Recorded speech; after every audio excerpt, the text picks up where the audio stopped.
Tuhan bersamamu dan bersama rohmu. Inilah Injil suci menurut Lukas. Dimuliakanlah Tuhan. Pada waktu Yesus sudah dekat Yerusalem, orang menyangka bahwa kerajaan Allah akan segera nampak. Maka Yesus berkata,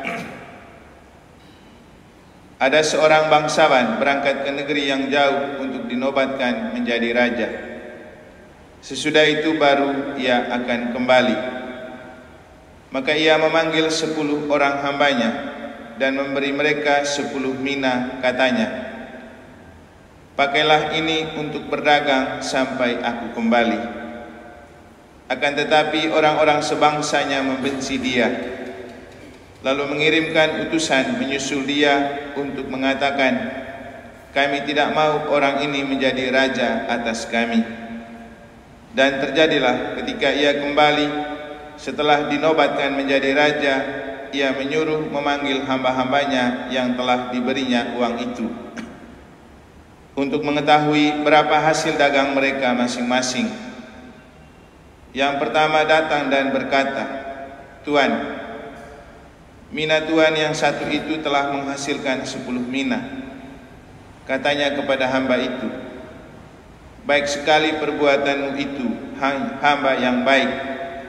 Engkau telah setia dalam perkara kecil, karena itu terimalah kekuasaan atas 10 kota. Datanglah yang kedua dan berkata, Tuan, mina Tuan telah menghasilkan 5 mina. Katanya kepada orang kedua itu, dan engkau kuasailah 5 kota. Dan hamba yang ketiga datang dan berkata, Tuan, inilah mina Tuan. Aku telah menyimpannya dalam sapu tangan, sebab aku takut akan Tuan, karena Tuan adalah manusia yang keras. Tuan mengambil apa yang tidak pernah Tuan taruh, dan Tuan menuai apa yang tidak Tuan tabur. Kata bangsawan itu, hai hamba yang jahat, aku akan menghakimi engkau menurut perkataanmu sendiri. Engkau sudah tahu aku ini orang yang keras. Aku mengambil apa yang tidak pernah kau taruh dan menuai apa yang tidak kau tabur.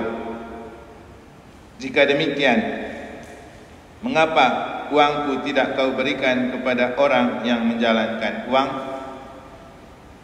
Maka sekembaliku aku dapat mengambilnya serta dengan bunganya. Lalu katanya kepada orang-orang yang berdiri di situ, ambillah mina yang satu ini dan berikanlah kepada orang yang mempunyai 10 mina itu. Kata mereka kepadanya, Tuan, ia sudah mempunyai 10 mina. Ia menjawab, aku berkata kepadamu, setiap orang yang mempunyai, ia akan diberi. Tetapi setiap orang atau siapa yang tidak mempunyai, daripadanya akan diambil juga apa yang ada padanya. Akan tetapi semua seteruku ini yang tidak suka aku menjadi rajanya, bawalah mereka kemari dan bunuhlah mereka di depan mataku. Setelah mengatakan semuanya itu, Yesus mendahului mereka meneruskan perjalanannya ke Yerusalem.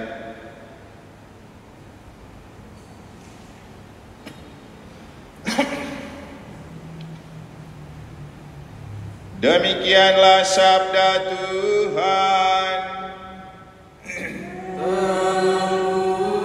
Terpujilah Kristus. Para suster, Bapak Ibu, saudara-saudari, adik-adik dan anak-anak sekalian yang saya kasihi dalam Tuhan, kalau ada yang masih ingat atau menyimak ulang khotbah kemarin, saya beri judul Misa itu obat bagi para pendosa. Karena dalam misalah dosa diampuni, dihapus, dan misa adalah proses pengudusan. Dalam referen Mazmur kita mendengar bagaimana Mazmur menyerukan, kudus, kudus, kuduslah Tuhan Allah yang Maha Kuasa. Dan itu adalah seruan yang hanya bisa diucapkan saat kita misa. Selalu ada lagu kudus. Kenapa? Karena misa adalah proses pengudusan, dan proses pengudusan hanya terjadi kalau ada orang yang berdosa. Maka kenapa misa itu adalah obat bagi para pendosa? Karena dalam misa ada proses pengudusan. Maka paling penting kita datang misa karena kita rindu bertemu Tuhan yang bisa menghapus dosa dan yang bisa mengerti dan memahami keberadaan kita, seperti yang ia lakukan kepada Sakeus dan para pemungut cukai. Dalam bacaan pertama kita juga mendengar kesaksian Yohanes tentang surga. Lagi-lagi ini kesaksian yang tidak bisa kita dengar di luar misa. Dan memang hampir jarang terjadi orang baca kitab Wahyu. Paling sesekali kita dengar waktu misa, seperti dalam beberapa hari ini yang dibacakan dalam bacaan pertama itu kitab-kitab Wahyu. Tapi apa yang dilukiskan dalam kitab Wahyu sering berbicara tentang suasana surga di mana ada para malaikat, ada orang kudus, dan ada situasi dan kondisi yang tertentu.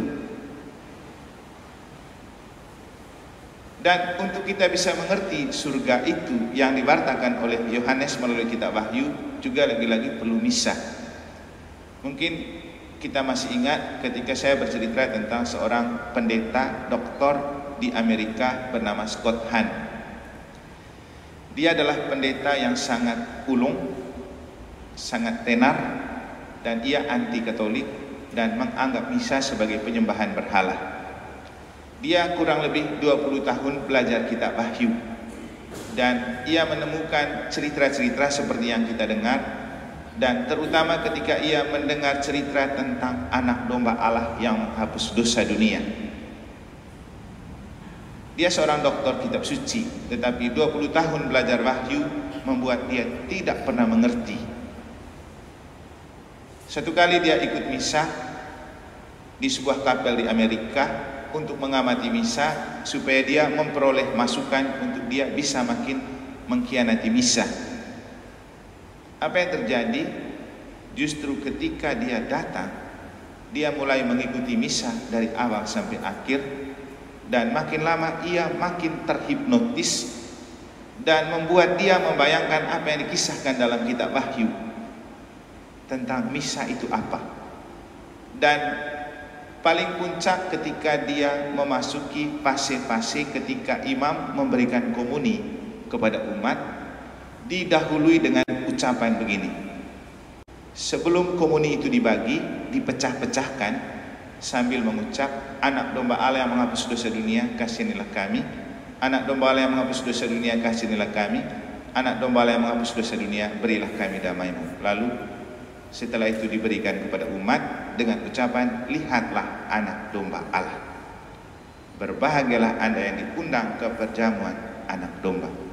Di situ dia menemukan bahwa ternyata anak domba yang diceritakan dalam kitab Wahyu itu ada di dalam gereja Katolik, di dalam misa, dalam bentuk tubuh Kristus.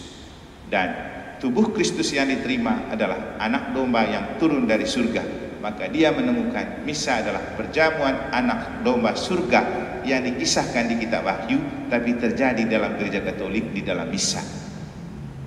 Dan kita terima itu untuk menghapus dosa. Jadi lagi-lagi misa itu adalah obat bagi kaum pendosa. Makanya kalau kita merasa berdosa, datang misa. Tapi kalau rasa diri suci dan kudus, ya tidak perlu misa. Karena misa itu untuk orang berdosa. Termasuk saya sendiri, kenapa gemar untuk selalu merayakan misa dan pingin Anda ikut misa sebanyak mungkin, karena merasa berdosa. Orang yang bisa mengerti dan memahami kita dalam keadaan berdosa cumanlah Tuhan. Dan tidak ada di antara kita yang tidak berdosa. Pasti berdosa, dan dalam sehari pasti saja kita berdosa. Tapi di mana kita memperoleh kesempatan penyembuhan? Misa. Makanya sebelum menerima anak domba Allah, kita bilang, ya Tuhan, saya tidak pantas Tuhan datang pada saya karena saya berdosa. tapi bersabdalah saja maka saya akan sembuh. Jadi rasa tidak pantas karena berdosa, tapi berharap Tuhan menyembuhkan. Jadi kalau kita memahami misa sebagai obat bagi para pendosa, saya rasa banyak orang harus merindukan misa dan memang harus ikut misa. Apalagi kalau sedikit punya bayangan tentang suasana-suasana surga, ya, dalam misa kita menemukan itu. Karena misa adalah perjamuan surga yang ada di dunia. Tentu sangat tergantung pada bagaimana kita percaya dan mengkondisikan hati. Kita datang misa untuk apa? Maka pertanyaan dalam khotbah kemarin itu penting. Mengapa dan untuk apa kita ikut misa? Karena kita merasa berdosa, kita butuh Tuhan. Seperti Sakeus, merasa berdosa, dia butuh Tuhan. Dia cari Tuhan itu sampai dia dapat. Dan Tuhan mengerti perasaannya dia. Makanya dia bilang, Sakeus turun, aku mau numpang di rumahmu. Yesus selalu jatuh cinta pada orang berdosa dan ingin numpang di rumah orang berdosa. Jadi hidup sebagai orang Katolik itu harus hidup sebagai orang yang merasa diri berdosa. Kalau terus merasa diri benar, paling suci, paling kudus, jangan jadi Katolik. Karena Yesus mati disalib untuk orang berdosa. Tapi rasa berdosa itulah yang membuat kita makin dimurnikan oleh Tuhan. Jadi ketika kita merasa berdosa, kita disucikan oleh Tuhan, dan penyucian itu makin memurnikan kita. Dan Tuhan titip kepada kita tubuhnya. Seperti yang saya katakan kemarin sebelum berkat penutup, kenapa saya suka misa dan ajak Anda untuk misa? Karena saat itu hati dimurnikan, pikiran dijernihkan. Lalu Yesus masuk di hati dan pikiran kita, sehingga pikiran kita selalu cemerlang. Selalu ada yang baru, selalu inovatif. Jadi masalah hidup dan kesulitan kita keluar dari persoalan hidup itu karena hati masih gelap, hati tidak bersih, pikiran tidak jernih. Sehingga kita hidup dalam seperti menumpukan persoalan karena hati tidak mampu untuk melihat, apalagi pikiran. Maka menjernihkan pikiran itu penting, dan misa itu saat untuk istilahnya purifikasi, penjernihan kembali jiwa kita, hati kita, pikiran kita. Para suster, Bapak Ibu, Saudara-saudari, dengan saya mengajak kita untuk melihat misa sebagai proses purifikasi, pemurnian diri, maka misa juga sangat membantu untuk kita menemukan talenta-talenta dan keunikan dan keistimewaan di dalam diri kita yang kita bisa pakai untuk dikembangkan. Yesus dalam Injil berbicara tentang seorang yang dinobatkan menjadi raja, dan ia mempercayakan talenta dan minat kepada orang untuk dikembangkan. Mengapa Yesus mengangkat cerita itu? Karena yang paling penting bukan kita mempersoalkan urusan orang, tapi menjaga kepercayaan yang Tuhan berikan kepada kita. Kenapa? Dalam Injil itu diceritakan ketika seorang itu pergi ke tempat untuk dinobatkan menjadi raja, yang lain ngamuk, jangan dia jadi raja. Tapi kan tidak membatalkan itu. Kemudian ia menitipkan mina kepada orang-orang. Ketika dia pulang, dia tanya, mana itu? Dan dia marah kepada orang yang tidak mengembangkan itu. Dan untuk orang-orang yang protes, dilemparkan ke dalam api. Yesus mau bilang apa dengan cerita itu? Hidup kita itu begini, kita beriman dan hidup menggereja itu karena rindu agar memperoleh kerajaan Allah. Kalau dalam bahasa teologi, definisi kerajaan Allah itu already but not yet. Sesuatu yang kita rindukan untuk kita dapat, tapi sudah dimulai di dunia ini. Jadi kita beriman itu supaya nanti masuk kerajaan Allah, yaitu di surga. Tapi sudah dimulai sekarang ketika kita ikut misa, karena misa itu kerajaan surga yang ada di dunia.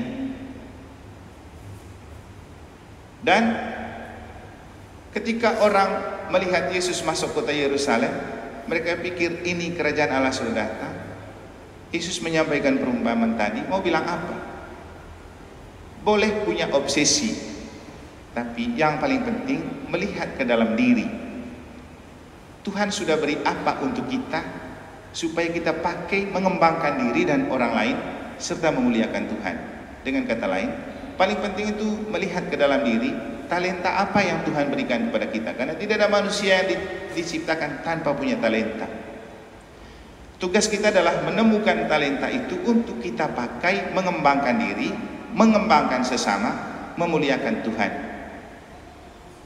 Kalau mau jujur, di antara kita mungkin masih ada yang belum bisa menemukan bakat dan talentanya apa. Saya sendiri dulu waktu SD ditanyain, bakatmu apa? Tulisnya main bola. Tapi setelah besar, saya merasa main bola itu bukan bakat, karena tidak ada gunanya untuk saya. Beda kalau Lionel Messi, mereka Ronaldo, karena itu mendatangkan uang dan menghidupkan, menghibur sesama. Tapi saya tidak. Lalu kemudian dalam proses baru terakhir baru saya menemukan bahwa ternyata talenta yang Tuhan berikan kepada saya itu adalah pemikiran. Ketika orang kesulitan merumuskan, biasanya saya orang paling cepat untuk bisa merangkum dan merumuskan. Dan saya menemukan itu karena misa. Jadi kejernihan pikiran itu ada karena misa. Tanpa itu tidak bisa.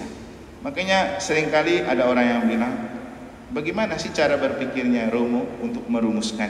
Padahal tadi kita omongnya dari berbagai macam sudut pandang. Saya bilang, ya ini soal kebiasaan. Karena memang juga dibiasakan dari dulu untuk mengembangkan talenta ini. Waktu di seminari, bagian di seksi akademi gitu, itu bagian diskusi-diskusi. Terus kemudian ketika kita diambil S2 itu ada pertemuan pembangunan manusia Florata yang dihadiri oleh para uskup, bupati, DPR, juga dari kementerian waktu itu. Dan saya dengan teman saya yang jadi kepala sekolah di SMA Fransiskus sekarang itu 2 orang yang diminta jadi pencatat dan perumus. Jadi pengalaman-pengalaman itu membuat saya merasa bahwa itulah talenta yang Tuhan berikan kepada saya, dan itu saya pakai untuk mengembangkan diri, juga bisa berguna bagi sesama dan untuk kemuliaan Tuhan. Nah, untuk kita, talenta kita apa? Bukan tidak ada, tapi ada. Tapi kalau kita rajin ikut misa, Tuhan akan menunjukkan kepada kita apa aset terbesar di dalam diri kita yang bisa kita pakai untuk melayani sesama dan untuk mengembangkan diri. Karena Bapak Ibu, ternyata bicara tentang talenta bukan saja tentang mendatangkan keuntungan untuk kita, tapi juga bisa membantu sesama, dan dengan itu orang makin menemukan kemuliaan Tuhan. Lionel Messi itu punya talenta yang luar biasa dalam sepak bola, tapi dia selalu mengatakan itu adalah hadiah dari Tuhan untuk dia, dan dengan cara itu ia memuliakan Tuhan. Di kampung saya ada satu orang yang tidak bisa omong, bisu dia. Saya malah dulu berpikir bagaimana dia bisa hidup, tapi Tuhan memberikan dia bakat dan talenta. Bisa jadi seorang tukang, bisa juga pijit. Kalau saya pulang, saya minta dia terus untuk pijit. Lalu kemudian kalau buat sesuatu yang bersifat mebel-mebel itu dia yang buat. Jadi ini hal-hal yang di dalam setiap pribadi kita ada. Pertanyaan untuk kita adalah, apa yang saya punya untuk saya bisa berikan dalam pelayanan kepada sesama, kepada gereja, dan kepada Tuhan? Bukan tidak ada, tapi kita mungkin terlalu pelit dengan kemampuan itu karena kita pakai hanya untuk mementingkan diri. Tuhan memberikan kita talenta untuk dipakai dan dikembangkan, untuk mengembangkan diri, menghidupkan keluarga, mengembangkan sesama, dan memuliakan Tuhan. Itulah inti dari apa yang dikatakan oleh Yesus ketika ia menyampaikan perumpamaan tentang mina dalam Injil pada hari ini. Mari kita melihat talenta dan kemampuan kita. Kita punya sesuatu yang kita bisa pakai untuk mengabdi kepada Tuhan, kepada gereja, kepada sesama, kepada keluarga, kepada dunia. Semoga Tuhan memberkati.